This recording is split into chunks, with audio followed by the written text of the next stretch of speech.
একটা ব্যবসা আপনার সততা এবং নিষ্ঠার সহিত শুরু করলে সে সফলতা চলে আসে, যার জ্বলন্ত উদাহরণ এই জসিমের আচার।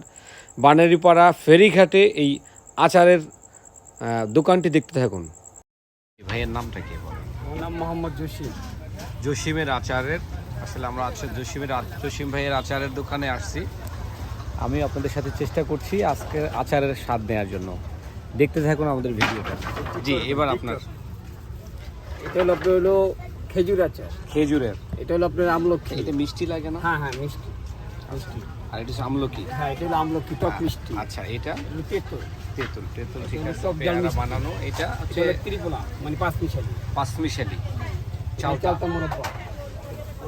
এটা হচ্ছে আপনার এটা হলো জলপাই আচার। জলপাই আচার, এটা বড়াই। হ্যাঁ, এটা বড়াই। আর এটা হচ্ছে চেরি ফল। এটা চেরি। আসলে কি আদৌ চেরি? না না না, আজও এটার নাম হলো আপনার করমজা ফল বলে। করমজা এটাই আমিও জানতাম করমজা হিসেবে, সেই জন্যই জিজ্ঞেস করা। এটা হচ্ছে আপনার চালটা ভাজা, মানে ভাজা। চালটা ভাজা বা চালটা নিরালা বলে এটা অনেকে। হচ্ছে আপনি বলছেন কি রসুন আছে। দেন, আমি একটু রসুনটা টেস্ট করব। হালকা হালকা কোনো মধ্যে একটু দেন, জাস্ট একটু টেস্ট করার জন্য।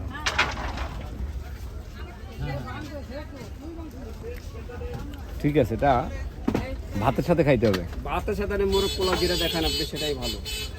আচ্ছা, এরপরে এটা কিসের আচার ভাই? এটা আমের চিলি। আমের জিলি। জি জি, এই যে গরম আচার আছে, গরম আচার। খুব সুস্বাদু গরম আচার, এখনই পাকা একবার হয়েছে। তরতাজা মাত্র, জি জি জি। এখনো পরিবেশনের জন্য উঠানো হয় না। না না না, এখনই পাকানো হয়েছে। আচ্ছা, এই যে হুম। এখনই পাকানো হয়েছে। আর এইটা কিসের আচার? কোনটা? এটা হলো আপনার আলু বাখারা। আলু বাখারা। জি জি। আচ্ছা, ওইটা হচ্ছে মানে আমের এটা হলো আমসত্তা। আমসত্তা। এটা হলো আপনার আমলক্ষী। আমলকি। আর এটা হলো আমরা। এটা হলো বার্মিজ বড়ই। এটা হলো আপনার হলো ইয়ের আচার, আমচুর, আমের ফুলসি বলে এটাকে। এটা চালটা ঝালটক মিষ্টি। আচ্ছা, এখানে মানুষও আছে, সবাই একটু ভিড় করতেছে জি জি। খাওয়ার জন্য। আমিও আপনার কাছ থেকে কিছু নিতে চাই। আমি ও যে বার্মিজ আচারটা একটু দেন তো, অল্প একটু দেন। এটা কি টক? হ্যাঁ, টক ঝাল মিষ্টি হবে এটা। দেখি, উনি সবচেয়ে মজার জিনিস হচ্ছে দেখেন, এটাকে সুন্দর করে প্যাকিং করে লবণ দিয়ে দেয়, এবং অবশ্যই এটা খাওয়ার জন্য সুস্বাদু। আমি অলরেডি অনেকগুলো টেস্ট করেছি, যদিও উনি লস হয়ে গেছে, তারপরেও টেস্টিং তো টেস্টিংই। সেই জায়গা থেকে আমি একটু অবশ্যই ওপিনিয়ন দিতে যাচ্ছি। অবশ্যই ভিডিও করবো, অবশ্যই ভিডিও করবো, ইয়ে করবো সবই। এটা পেজ লাগে, এটা মোহাম্মদ জসিম ভাইয়ের পরিচালনা। আলহামদুলিল্লাহ, ভালো আছে। যাই হোক, আমি আপনাদের অবশ্যই পেজে তার নাম এবং ছবি সহকারে দিয়ে দেবো। অবশ্যই আপনারা দেখে কমেন্টে জানাবেন। অবশ্যই বাণীরপাড়া নতুন রাস্তায় ঘুরতে আসলে জসিম ভাইয়ের দোকানে চলে আসবেন। পরিচালনা মোহাম্মদ জসিম ভাই। Thank you. এবার জসিম ভাই আপনি বলেন।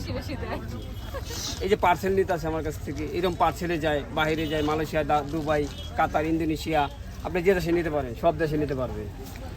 খুব যে এক্সপার্ট এতে কোনো সন্দেহ নাই। আমি জি, কিন্তু জি, yes. তার কথার বলার ধরন দেখেই বলতে হয়, সে অবশ্যই অনেক এক্সপার্ট। আজকে 17 সে বছর এবং আগে, আমাকে দেখেই 17 কিন্তু বছর। বুঝিয়ে নিয়েছিল যে আমি তার 12 ভিডিও টাকার করতে চাই। ব্যবসা, 12 টাকার ব্যবসা। এটা হলো 12 টাকার ব্যবসা, 1 টাকা না, 12 টাকার লেকস কিনে নামছে। Thank you. আপনাদের সবাইকে অসংখ্য ধন্যবাদ আমার ভিডিওটি দেখার জন্য।